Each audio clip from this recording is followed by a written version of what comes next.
Which item in this picture do you think negatively affects people's health more than anything else? Alcohol? Cigarettes? The donut? Hamburger? Sure, they're all pretty bad for you, but most people know that and at least try to limit their intake somewhat to these items, even a little bit. But it's the things we don't think about that can really cause damage. Things we use every day so regularly we don't even think about how its constant use could actually be killing us. The real culprit is the chair.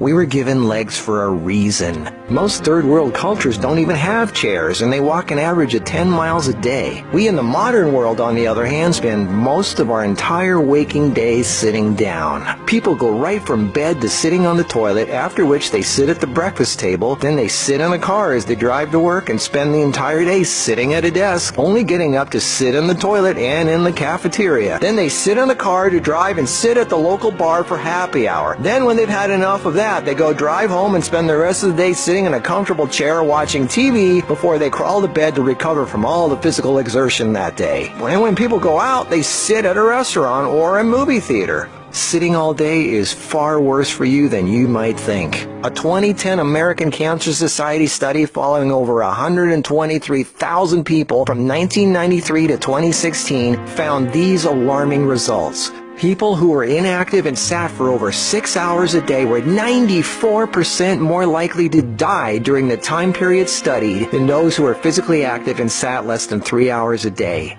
That's almost 100%. And get this, findings were independent of physical activity levels. The negative effects of sitting were just as strong in people who exercised regularly. 60%, that's over half of employees surveyed, were convinced they would be more productive if they had the option to work on their feet. Medical experts have started referring to long periods of physical inactivity and its negative consequences as sitting disease. Below this video are links to an endless list of medical studies showing physical inactivity and low fitness are serious threats to cardiovascular health. Even with a low body fat index, sitting has been linked to non-alcoholic fatty liver disease.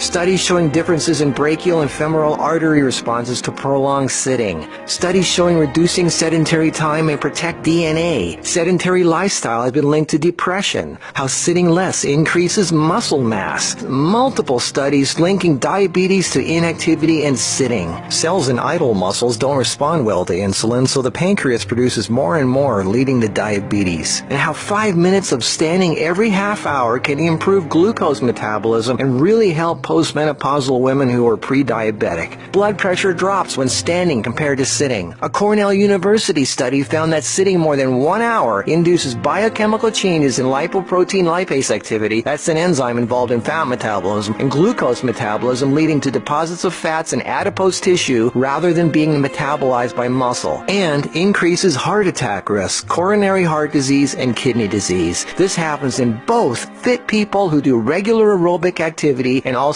unfit overweight people. This means regular exercise does not cancel out these effects of sitting the rest of the day. Sitting a lot is asking for trouble, no matter who you are.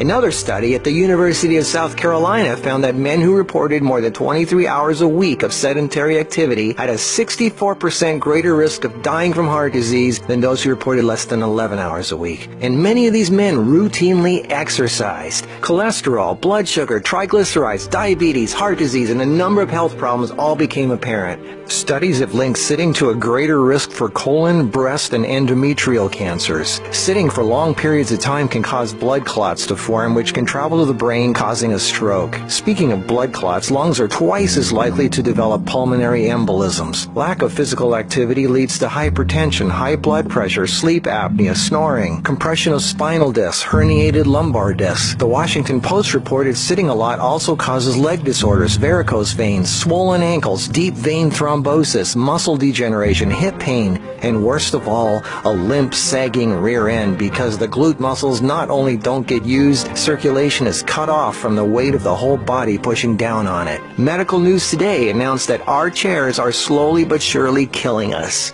The links to all these studies are listed below this video. So what do? We have to work, right? Well, the first thing to have to look at, obviously, is our desk. It's actually becoming commonplace in many offices, factories, and even schools globally to switch to standing desks. They even have desks that instantly adjust from sitting to standing position and back down again as needed. Just Google standing desks and you get all kinds of companies. I myself use standing desks to do my video editing and even have a treadmill desk for doing my office work and online stuff. I find this much more effective than the bicycle desk I have for working on the computer. Even though my legs are moving, you're still sitting, and the leg muscles are not supporting the weight of the body. And this is why being on our feet is so important and effective.